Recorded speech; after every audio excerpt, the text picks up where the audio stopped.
हरदी जबले जवानी रही होई हरदी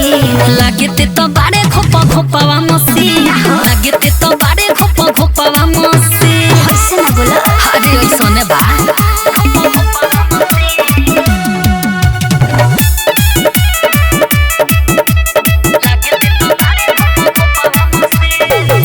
चुसाइल जो बंधराइल नगदे करिले सेवा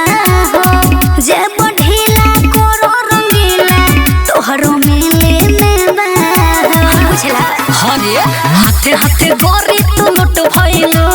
पाता बा हमके तू झूठ भइलो मजा सबके दिला देख के हौसी मजा सबके दिला देख के हौसी लागते तो बारे खोपा खोपावा मसी लागते तो बारे खोपा खोपावा मसी मान जो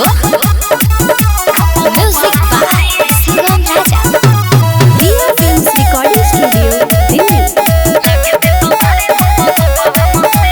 राइटर किसानी जोरन के पानी तोहरो मनवा कढ़ारे के बेड़ा डूबते आ जाइबो घूम के मिल के मजा मारे के अरे ना रे